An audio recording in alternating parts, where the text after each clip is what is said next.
canal Futebolaço, eu sou o Dieguinho. Bom, galera, tá entrando no ar o nosso segundo vídeo do dia, como sempre aí com muitas informações. Vamos falar de mercado da bola, vamos falar de pressão e peso nas costas aí desse atual elenco para seguir a primeira divisão. Tem um depoimento muito marcante do nosso capitão Anderson Conceição, eu gostaria de dividir com vocês. O nosso CEO Luiz Melo deu uma entrevista ao UOL, também trouxe algumas informações relevantes. Então, ó, dedo no like no começo do vídeo que me ajuda bastante. Se for novo no canal, já se inscreve, ativa o sininho das notificações e, claro, segue a gente também lá no Instagram. Tô ansiosaço pro encerramento aí do Brasileirão da Série A, porque encerrando a Série A, as coisas começam a acelerar dentro do Vasco, desde treinador a novos reforços. E você que quiser fazer uma aposta esportiva nessa última rodada, ó, Bet7k, meu parceiro, é a dica que eu te dou. Eles pagam rápido e muito bem, tem as melhores odds aí do mercado. Primeiro depósito seu, eles dobram o valor. Vocês podem ganhar até R$ 1.200 de bônus no seu primeiro depósito,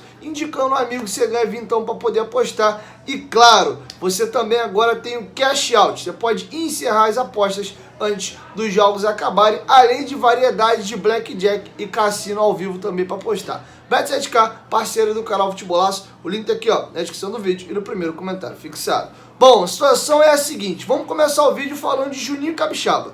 Juninho Capixaba foi um dos principais destaques do Fortaleza na atual temporada. O jogador fez lá pelo Fortaleza, até pegar o número aqui para mim falar para vocês certinho. O Juninho Capixaba na atual temporada foram 58 partidas, 46 como titular, 3 gols, 8 assistências, 4.281 minutos jogados.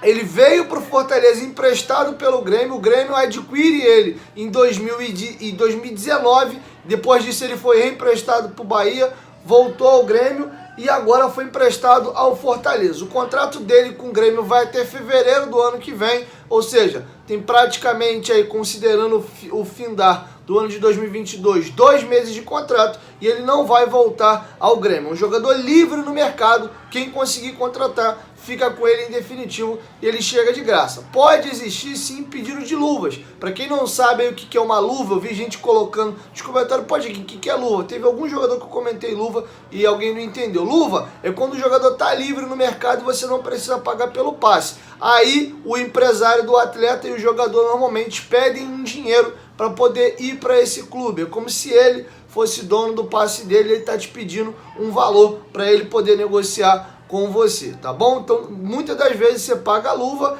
que é algo aí bem usual no mercado, além também do salário, tá bom? Não é um valor exorbitante, não, mas é uma grana aí, é como se o jogador estivesse pedindo uma comissão para ele acertar contigo por estar livre no mercado, tá bom? Basicamente é isso. Além do Vasco, quem está entrando pesado na briga aí é o São Paulo. São Paulo que deve não renovar o contrato do Reinaldo. O Reinaldo está caminhando para uma certa idade aí. Essa temporada o São Paulo quer enxugar a folha salarial. Teve alguns investimentos que não deram certo. Inclusive jogadores que foi, como o Galopo, foi colocado uma alta quantia, mas o jogador sequer é titular. E eles estão atrás de um outro lateral esquerdo para substituir o Reinaldo. E esse nome tratado dentro de São Paulo é o Juninho Capixaba. Então o Vasco tem a concorrência do Fortaleza, que tenta renovar, e também do São Paulo. Tem outras equipes interessadas no jogador, como o Botafogo, mas fica mais hoje, diria que entre Vasco e São Paulo. Beleza? E agora eu vou deixar com vocês um depoimento da auxiliar nutricional do Fortaleza. Tá passando para vocês na tela o Instagram dela, a Toinha, né, que ela há 50 anos é funcionária do Fortaleza e ela já faz uma publicação com o Juninho Capixaba em tom de despedida. Parece que ela até já sabe que o jogador não vai ficar por lá. E aí complementa com aqueles 2 stories da esposa do atleta, que já falou da torcida do Fortaleza, meio que em tom de despedida. E o companheiro Flávio Dias do canal Atenção Vascaínos deu até informação no AVNews ontem à noite de que bem provavelmente ele deve sim ser anunciado pelo Vasco. A possibilidade é grande, não quer dizer que está fechado, tá bom? Tudo depende agora do encerramento do Brasileirão, que é amanhã. Vou deixar com vocês aí o depoimento da Toinha, mãe tricolor. Meu bebê, que honra poder ter vivido momentos tão marcantes com você. Que Deus abençoe ainda mais todo o seu caminhar. Que você continue sendo esse menino alegre sempre. saiba que as portas estarão sempre abertas e que enquanto eu viver, sempre irei lhe acolher. Bom, e agora vamos falar de goleiro. O goleiro Rafael, goleiro de 33 anos do Atlético Mineiro, recebeu uma consulta por parte do Vasco. O Vasco foi na diretoria do Atlético Mineiro e foi buscar os valores para tentar uma negociação, saber quanto custa para tirar o goleiro do Atlético Mineiro. A informação foi dada de primeira pelo UOL e confirmada pela Goal. E o Atlético Mineiro falou que não tem interesse de liberar o goleiro. Ele, apesar de ser reserva do Everson, fez 9 jogos nessa temporada e é considerado muito importante para o Atlético Mineiro. Ele tem um salário na casa de R$190 mil mensais e o Atlético não quer negociar o jogador. Tanto é que eles renovaram o contrato do atleta recentemente até o final de 2025. É importante você ter um goleiro titular de alta qualidade e um reserva à altura que faz que o goleiro titular fique ligado para não perder a vaga. E é nesse espírito aí que o Atlético Mineiro não quer negociar o Rafael, que é um ótimo goleiro, tá bom? Então tá dada a informação aí, o Vasco sim fez consulta pelo goleiro Rafael junto ao Atlético Mineiro. Um outro nome, agora vamos falar de possibilidade de saída. O Colo-Colo tá muito seco em cima do Palácio, eles querem muito jogador e a informação que vem lá da ADN do Chile é de que eles veem duas possibilidades de tentar o Carlos Palácio. Eles se classificaram para a Libertadores e querem reforçar. O Palácio no Chile é tratado como uma grande joia, estourou no União Espanhola, foi vendido ao Inter, não foi bem lá no Vasco também, chegou muito badalado, teve boas atuações no início, mas depois acabou não se firmando. O Vasco não vai se opor em negociar o jogador se pintar uma boa proposta e o Colo-Colo vê duas possibilidades. Primeira, tentar negociar um empréstimo de 1 ano com o Vasco para ele ganhar rodagem, lembrando que ele é um jogador muito jovem e com isso renovando mais 1 ano o vínculo dele com o Vasco da Gama, talvez essa saída sem custo com o Colo-Colo,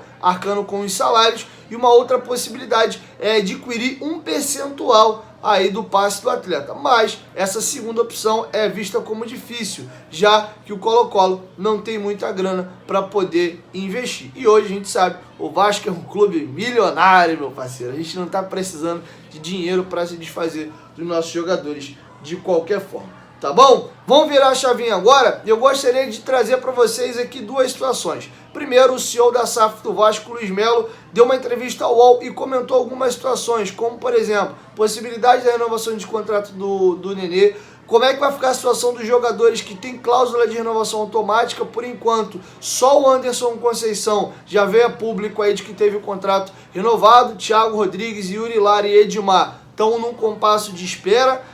E também como é que fica essa situação envolvendo treinador, contratação. Então vou deixar com vocês algumas falas aí da entrevista do Luiz Melo ao All Sport. Se eu puder ter um treinador que me garanta as vitórias no Carioca e no Brasileiro, seria o melhor.